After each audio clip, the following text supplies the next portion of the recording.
नमस्कार सोहार, मैं पायल त्रिवेदी और आप देख रहे हैं न्यूज झारखंड। समय हो चला है झारखंड की खबरों को जानने का और उनसे अपडेट होने का। तो चलिए जानते हैं झारखंड की तमाम बड़ी खबरों को। इससे पहले अगर आप चैनल पर नए हैं तो हमारे चैनल न्यूज झारखंड को सब्सक्राइब करें और बेल आइकन को प्रेस कर दीजिए। राज्यकर्मियों की उम्र सीमा 62 वर्ष करने की तैयारी, हेमंत सरकार कर रही मंत्रिपरिषद की विशेष बैठक बुलाने पर विचार। झारखंड में विधानसभा चुनाव से पहले हेमंत सोरेन सरकार राज्यकर्मियों के हित में बड़ा फैसला ले सकती है। राज्यकर्मियों की सेवानिवृत्ति की उम्र 60 साल से बढ़ाकर 62 साल कर सकती है। मुख्यमंत्री हेमंत सोरेन के स्तर पर इस प्रस्ताव पर विशेष मंथन चल रहा है। सूत्रों की माने तो इस प्रस्ताव की स्वीकृति के लिए सरकार मंत्रिपरिषद की विशेष बैठक बुलाने पर भी विचार कर रही है। अगर ऐसा होता है तो हेमंत सरकार राज्य गठन के बाद पहली सरकार होगी जो अपने 5 साल के कार्यकाल में राज्यकर्मियों के हित में दूसरा बड़ा फैसला लेगी। इससे पहले सरकार राज्यकर्मियों के लिए पुरानी पेंशन योजना लागू कर चुकी है। अब इस संभावित फैसले से राज्यकर्मियों को 2 साल और नौकरी का लाभ ले पाएंगे। धान और जान का दुश्मन बना 22 जंगली हाथियों का झुंड ओरमांझी में डाले हुए हैं डेरा। रांची के ओरमांझी प्रखंड के सदमा और चंद्रा पंचायत की आधा दर्जन से अधिक गांव हाथियों का प्रकोप झेल रहे हैं। 22 जंगली हाथियों का यह झुंड ओरमांझी के ग्रामीणों के लिए दहशत का पर्याय बना हुआ है। हाथी न सिर्फ धान की फसल को बर्बाद कर रहे हैं बल्कि कई घरों को भी नुकसान पहुंचा चुके हैं। सदमा के मुखिया सुनील उरांव ने बताया कि जंगली हाथियों के झुंड ने घरों के अलावा लगभग 10 एकड़ खेत में लगी धान की फसल को काफी नुकसान पहुंचाया है। 22 जंगली हाथियों के झुंड में कई बच्चे भी शामिल हैं। हेतु गांव में जंगली हाथी का एक बच्चा एक किसान के घर में घुस गया। जंगली हाथी का बच्चा जब घर से बाहर नहीं निकल पाया तो बड़े जंगली हाथियों ने उस घर को ही ध्वस्त कर दिया और बच्चे को बाहर निकाला। और मांझी थाना प्रभारी अनिल तिवारी ने बताया कि फिलहाल जंगली हाथियों का झुंड रांची रामगढ़ के बॉर्डर पर है। वन विभाग की टीम लगातार जंगली हाथियों के झुंड पर नजर रखे हुए हैं। अनुमान लगाया जा रहा है कि रविवार की देर रात तक जंगली हाथियों का झुंड रांची बॉर्डर से निकलकर रामगढ़ के जंगल में प्रवेश कर जाएगा। थाना प्रभारी ने ग्रामीणों से सावधानी बरतने और जंगली हाथियों के साथ किसी भी तरह का छेड़छाड़ न करने की अपील की है। कल धनबाद में सीएम हेमंत देंगे रोजगार प्रोत्साहन एवं परिवहन भत्ता, करेंगे संस्थानों को सम्मानित। दिनांक 30 सितंबर को एरोड्रम ग्राउंड बलियापुर धनबाद में जॉब ऑफर लेटर सह रोजगार प्रोत्साहन एवं परिवहन भत्ता वितरण समारोह का आयोजन किया जा रहा है। इस अवसर पर मुख्यमंत्री हेमंत सोरेन मुख्य अतिथि के तौर पर उपस्थित रहेंगे। समारोह में संबंधित विभाग अंतर्गत संचालित योजनाओं तथा जिला प्रशासन एवं चुनिंदा औद्योगिक संस्थानों की प्रदर्शनी स्टॉल के माध्यम से लगाई जाएगी। साथ ही विभाग अंतर्गत संचालित योजनाओं एवं कार्यों के निष्पादन में बेहतर प्रदर्शन करने वाली सहयोगी संस्थानों को सम्मानित किया जाएगा।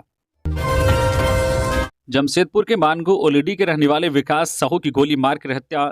जमशेदपुर के ओलीडी थाना अंतर्गत दरभंगा डेयरी के समीप आज रविवार की सुबह लगभग 11 बजे के आसपास अज्ञात अपराधियों ने हिस्ट्री सीटर अपराधी रहे विकास को गोली मार दी। सूचना पर पहुंची पुलिस ने घायल विकास को एमजीएम अस्पताल पहुंचाया, जहां इलाज के दौरान विकास की मौत हो गई। विकास की हत्या किन कारणों से हुई है फिलहाल यह स्पष्ट नहीं हो सका है। पुलिस मामले की छानबीन में जुटी हुई है। इधर घटना के बाद विकास के परिजनों में मातम छा गया है। सूचना पर पहुंचे मानगो थाना प्रभारी निरंजन कुमार ने बताया कि आसपास के लोगों से पूछताछ में पता चला है कि 2 की संख्या में आए बाइक सवार अपराधियों ने इस घटना को अंजाम दिया है। बताया जा रहा है कि विकास को अपराधियों ने 2 गोली मारी है। आसपास लगे सीसीटीवी कैमरे की फुटेज पुलिस खंगाल रही है। सीजीएल परीक्षा मामले में जेएसएससी ने इन 2 जिलों के डीसी से मांगी रिपोर्ट। झारखंड कर्मचारी चयन आयोग जेएसएससी ने सामान्य स्नातक योग्यताधारी संयुक्त प्रतियोगिता परीक्षा सीजीएल 2023 को लेकर रांची और हजारीबाग के उपायुक्तों को अत्यावश्यक पत्र लिखा है। आयोग ने उपायुक्तों को 24 घंटे के अंदर प्राप्त परिवाद के आलोक में जांच कर सुस्पष्ट प्रतिवेदन उपलब्ध कराने का निर्देश दिया है। जेएसएससी के सचिव सुधीर कुमार गुप्ता के हस्ताक्षर से भेजे गए पत्र में कहा गया है कि सीजीएल परीक्षा के अभ्यर्थियों के परिवाद व राज्यपाल के प्रधान सचिव के पत्र के आलोक में जांच प्रतिवेदन उपलब्ध कराने का निर्देश मिला है। प्राप्त परिवाद की कंडिका 3 में हिंदू हायर स्कूल हजारीबाग परीक्षा केंद्र कोड 492 के कमरा नंबर 4 में एक पुलिस अफसर ने एक लड़की को खड़ा होकर उत्तर बताए। यह जानकारी एक लड़की के वॉइस मैसेज के माध्यम से भेजी है। इस प्रकरण की जांच कर प्रतिवेदन उपलब्ध कराएं। वहीं रांची के उपायुक्त से परिवारवाद की कंडिका 4 के अनुसार प्रोजेक्ट गर्ल्स हाई स्कूल बेड़ो रांची केंद्र कोड 711 में 21 सितंबर को प्रथम पाली में पेपर 2 की जगह पेपर 2 दे दिया और आंसर बुकलेट पेपर 3 का दिया गया, जो प्रश्न पत्र से पहले दिया जाता है। फिर 1 घंटा का समय बीत जाने के बाद पेपर 3 दिया गया, जिसके कारण उत्तर बुकलेट और प्रश्न बुकलेट नंबर मैच नहीं हुआ। पूरे प्रकरण की जांच 24 घंटे के अंदर जो है रिपोर्ट आयोग को उपलब्ध कराई जाए। केंद्र सरकार खरीदेगी पलामू की अरहर दाल, कृषि मंत्री ने कहा किसानों की आय बढ़ाने के लिए उठाएंगे कदम। झारखंड के पलामू पहुंचे केंद्रीय कृषि मंत्री शिवराज सिंह चौहान ने मीडिया से कहा है कि पलामू की अरहर दाल काफ़ी मशहूर है। केंद्र यहां से दाल खरीदेगी, न्यूनतम समर्थन मूल्य दिया जाएगा, किसानों के खेतों पर सिंचाई के लिए पानी पहुंचाया जाएगा। यहां की नदियों का पानी बहकर बेकार हो जाता है, इसे उपयोग में लाया जाएगा। शिवराज ने कहा है कि पलामू की भूमि उर्वरा है, यहाँ कृषि उपज की संभावना असीम है। सरकार यहाँ मूलभूत सुविधा उपलब्ध कराएगी। चौहान ने संस्थान के नामकरण की जटिलता को लेकर कृषि उच्चाधिकारियों से नाराजगी जताई और इसे उसके काम के अनुरूप बनाने के निर्देश दिए ताकि आम जनता को उसके उद्देश्य का पता चल सके। कोडरमा में करंट लगने से एक व्यक्ति की मौत। कोडरमा थाना अंतर्गत मेघात्री में करंट लगने से एक व्यक्ति की मौत हो गई। मृतक की पहचान प्रहलाद रजवार उम्र 35 वर्षीय मेघात्री दिबोर के रूप में हुई है। जानकारी के अनुसार शनिवार की देर रात घर के पास बिजली ठीक करने के दौरान करंट लग जाने से व्यक्ति की स्थिति बिगड़ने लगी। इसके बाद उसे कोडरमा सदर अस्पताल लाया गया, जहां इलाज के दौरान उसकी मौत हो गई। इसकी सूचना कोडरमा पुलिस को मिलने के बाद पुलिस ने शव को अपने कब्जे में लेकर रविवार को पोस्टमार्टम के लिए भेज दिया। भाजपा का घोषणा पत्र अक्टूबर के पहले सप्ताह में होगा जारी। झारखंड में विधानसभा चुनाव की तैयारी कर रही भाजपा अक्टूबर के पहले सप्ताह में घोषणा पत्र जारी करेगी। भाजपा के घोषणा पत्र को संकल्प पत्र का रूप दिया जा रहा है। भाजपा के द्वारा सितंबर माह के अंतिम में ही संकल्प पत्र की घोषणा करने की योजना थी, लेकिन पार्टी के द्वारा इसे अब अक्टूबर के पहले सप्ताह में लॉन्च करने की योजना बनाई गई है। संकल्प पत्र के लिए भाजपा ने ऑनलाइन व ऑफलाइन दोनों ही माध्यमों से सुझाव मंगाए थे। इन सुझावों पर भी भाजपा ने काफ़ी सूक्ष्मता से अध्ययन किया है। जानकारी के मुताबिक भाजपा अपने संकल्प पत्र को महिला, युवा, किसान और गरीबों को 4 आयाम मानकर तैयार कर रही है। भाजपा के द्वारा राज्य भर में 1 रुपये में महिलाओं के लिए जमीन की रजिस्ट्री करा मालिकाना हक देने की योजना लागू की जाएगी। इस योजना को रघुवर दास की सरकार ने लागू किया था, जिसे हेमंत सोरेन सरकार के गठन के बाद खत्म कर दिया गया था। वहीं मध्य प्रदेश, ओडिशा, राजस्थान, महाराष्ट्र के तर्ज पर महिलाओं के लिए मैया योजना के कार्ड के तौर पर योजना तैयार की जा रही है। भाजपा के चुनाव प्रभारी सह केंद्रीय मंत्री शिवराज सिंह चौहान यह ऐलान कर चुके हैं कि भाजपा महिलाओं को सरकार बनते ही खाते में 2100 रुपये देगी। 2 अक्टूबर को पीएम मोदी का झारखंड दौरा, जाने कहां कहां होगा कार्यक्रम। प्रधानमंत्री नरेंद्र मोदी 2 अक्टूबर को हजारीबाग के दौरे पर रहेंगे, जहां 2 अक्टूबर को विनोबा भावे विश्वविद्यालय में भी एक कार्यक्रम में हिस्सा लेंगे। राष्ट्रीय स्तरीय इस कार्यक्रम में कई महत्वपूर्ण घोषणाएं भी कर सकते हैं। अनुमान लगाया जा रहा है कि कई बड़ी सौगात राज्य को हजारीबाग की धरती से 2 अक्टूबर को मिल सकती है, जिसे लेकर तैयारी शुरू हो गई है। विनोबा भावे विश्वविद्यालय परिसर में 3 टेंट बनाए जा रहे हैं, वहीं एक मंच भी तैयार किया जा रहा है। यहाँ 20,000 से अधिक लोगों की बैठने का इंतजाम किया गया है, जिसके बाद 30 सितंबर को टेंट बनाकर जिला प्रशासन को हैंडओवर कर दिया जाएगा। टेंट बनाने में 150 से अधिक मजदूर सुबह शाम काम कर रहे हैं। टेंट बनाने के साथ ही यहां प्रशासनिक गतिविधि भी तेज हो गई है। सुरक्षा के दृष्टिकोण से स्पेशल ब्रांच के पदाधिकारी पूरे मैदान की जांच कर रहे हैं। इससे पहले मेटल डिटेक्टर से कोने कोने की जांच की गई। वहीं वरीय पदाधिकारी का भी आने जाने का सिलसिला लगा हुआ है। दूसरा कार्यक्रम प्रधानमंत्री नरेंद्र मोदी का गांधी मैदान में है, जहां से भाजपा की परिवर्तन रैली का समापन करेंगे। साथ ही झारखंड में आगामी चुनाव को लेकर शंखनाद भी किया जाएगा। मटवारी गांधी मैदान में भी टेंट बनाने का काम शुरू हो चुका है। 30 सितंबर को टेंट बनाकर प्रशासन को सौंप दिया जाएगा। यहां भी सुरक्षा को लेकर प्रशासनिक पदाधिकारी का आने जाने का सिलसिला लगातार जारी है। वहीं भारतीय जनता पार्टी के नेता भी कार्यक्रम स्थल का जायजा लेने के लिए पहुंच रहे हैं। पुलिस पिकेट हटाने के विरोध में गिरिडीह में सड़क जाम, ग्रामीणों ने जताई नक्सल गतिविधियां बढ़ने की आशंका। गिरिडीह जिले के देवरी प्रखंड में पुलिस पिकेट को बंद करने के फैसले के विरोध में ग्रामीणों ने रविवार सुबह डहुआ टांड चौक की सड़क को जाम कर दी।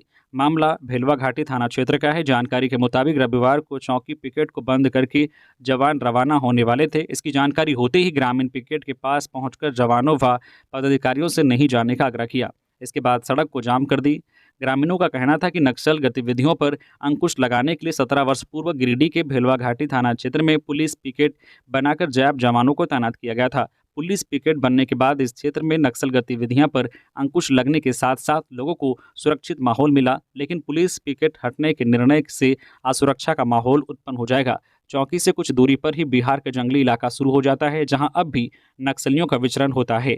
पिकेट हटने के बाद नक्सली पुनः इस क्षेत्र में अपनी गतिविधियां बढ़ा सकते हैं। इसे देखते हुए चौकी पुलिस पिकेट को बंद करने के निर्णय पर पुनर्विचार करते हुए पिकेट को यथावत रखा जाए।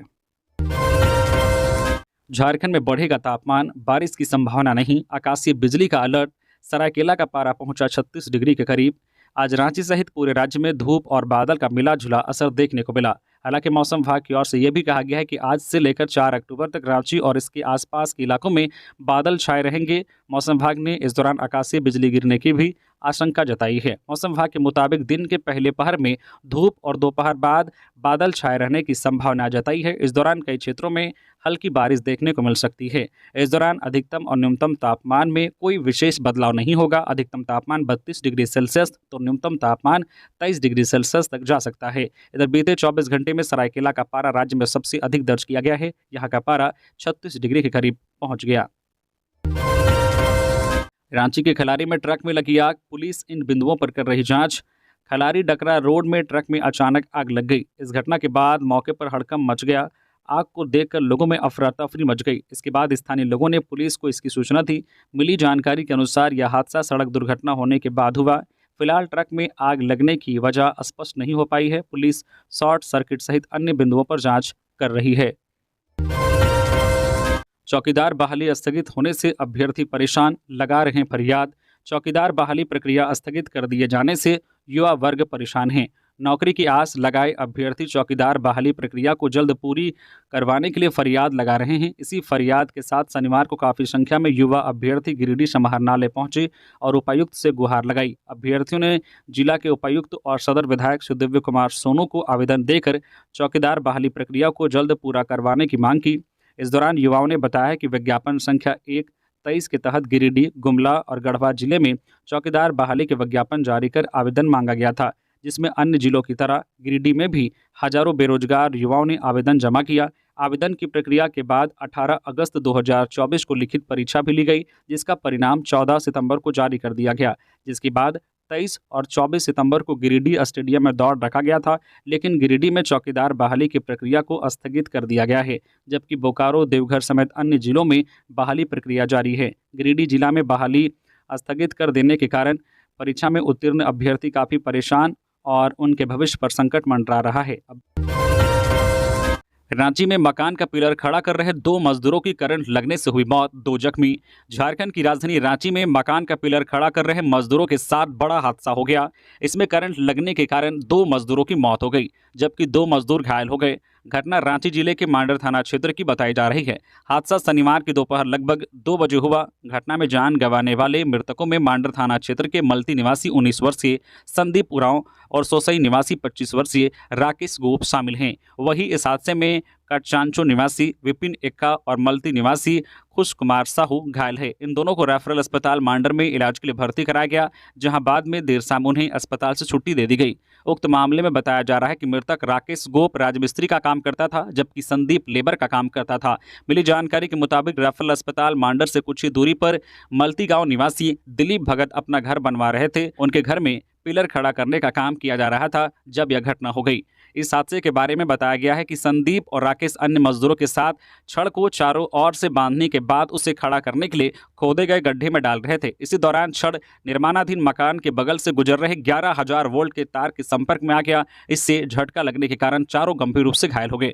हादसे के तुरंत बाद सभी को मांडर रेफरल अस्पताल लाया गया, जहां से प्राथमिक उपचार के बाद राकेश और संदीप को रिम्स रेफर किया गया, लेकिन रास्ते में ही दोनों ने दम तोड़ दिया। जानकारी के मुताबिक संदीप उरांव मजदूरी कर परिवार चलाने में पिता की मदद करता था। उसकी मां की पहले ही मौत हो चुकी है। वही मृतक राकेश गोप की 2 साल पहले ही शादी हुई थी। उसका एक छोटा बच्चा भी है। रांची में वज्रपात पीड़ितों के आश्रितों को मिलेगी 4 लाख रुपए की क्षतिपूर्ति। रांची के उपायुक्त राहुल कुमार सिन्हा ने वज्रपात से मृत व्यक्तियों के आश्रितों को क्षतिपूर्ति मुआवजा राशि भुगतान की स्वीकृति दी है। यह राशि बुंडू, चान्हो, तमाड़ और बेड़ो अंचल में वज्रपात से मरे 4 लोगों के आश्रितों को दी जाएगी। मिली जानकारी के अनुसार मृतकों के आश्रितों को 4 लाख रुपए की क्षतिपूर्ति मुआवजा राशि दी जाएगी। इसके लिए कुल 16 लाख रुपए की स्वीकृति दी गई है। आश्रितों में गोकुल मुंडा, बुंडू, बुधेन देवी चान्हो, सोमवारी देवी तमाड़ और गंगा देवी बेड़ो शामिल हैं। जिला नजारत उप समाहर्ता रांची को संबंधित अंचल अधिकारी के बैंक खाते में आरटीजीएस के माध्यम से राशि उपलब्ध कराने का निर्देश दिया गया है। साथ ही संबंधित अंचल अधिकारियों को स्वीकृति प्रस्ताव राशि की उपयोगिता प्रमाण पत्र 1 सप्ताह के अंदर भेजने को कहा गया है। यह कदम वज्रपात पीड़ित परिवारों की सहायता के लिए उठाया गया है। रेनपास कांके के बंदी वार्ड में इलाजरत प्रकाश मिश्रा के कमरे का निरीक्षण, कमरे से आपत्तिजनक सामान बरामद। कांके के रेनपास के बंदी वार्ड में इलाजरत प्रकाश मिश्रा के कमरे का अहल सुबह निरीक्षण किया गया। निरीक्षण के दौरान 2 स्मार्टफोन, 2 चार्जर, छोटा कैंची, शराब की बोतल, फोन बुक, आधार संबंधित कागजात बरामद किए गए हैं। सामान जब्त करते हुए नियमानुसार अग्रतर कार्रवाई की जा रही है। वरीय पुलिस अधीक्षक पूर्वी सिंहभूम जमशेदपुर द्वारा उपायुक्त रांची से केंद्रीय कारा होटवार रांची में सजाफता और रेनपास कांके के बंदी वार्ड में इलाजरत कैदी प्रकाश मिश्रा के कमरे की तलाशी का अनुरोध किया गया था। कैदी के खिलाफ टेल्को और बिरसानगर थाना में आर्म्स एक्ट सहित अन्य आपराधिक मामले दर्ज हैं। प्रकाश मिश्रा पर संगठित गिरोह तैयार कर जमशेदपुर एवं अगल बगल के क्षेत्र में आए दिन संदिग्ध मोबाइल नंबर से कई व्यापारियों को व्हाट्सएप एवं इंटरनेट कॉल कर रंगदारी मांगने एवं रंगदारी नहीं देने पर जानलेवा हमला करवाने, जान से मारने की धमकी देने आदि का आरोप है। उपायुक्त रांची राहुल कुमार सिन्हा द्वारा इलाजरत कैदी के कमरे की तलाशी की सुस्पष्ट जांच प्रतिवेदन उपलब्ध कराने का निर्देश अनुमंडल पदाधिकारी सदर रांची को दिया गया है। जेएसएससी को 13 सीट आरक्षित रखने का निर्देश। वर्ष 2023 में जूनियर इंजीनियर नियुक्ति मामले में झारखंड हाईकोर्ट ने प्रार्थियों के लिए 13 सीट रिजर्व रखने का निर्देश जेएसएससी को दिया है। राज्य सरकार के विभिन्न विभागों में जूनियर इंजीनियर के 1268 पदों पर नियुक्ति को लेकर जेएसएससी ने विज्ञापन निकाला था। परीक्षा नियमावली के तहत अंतिम रूप से सफल अभ्यर्थियों को ही दस्तावेज सत्यापन के लिए बुलाया जाना है, लेकिन प्रार्थियों को भी बुलाया गया था। बाद में प्रार्थियों के रिजल्ट को बिना कारण बताए लंबित रखा गया। इसके बाद जेएसएससी ने प्रार्थियों की जगह दूसरे अन्य अभ्यर्थियों को दस्तावेज सत्यापन के लिए बुलाया। इससे लेकर प्रार्थी नीतीश कुमार एवं अन्य हाईकोर्ट चले गए। टीएसपीसी उग्रवादी के घर पुलिस ने चिपकाया इश्तेहार, आत्मसमर्पण का दिया आदेश।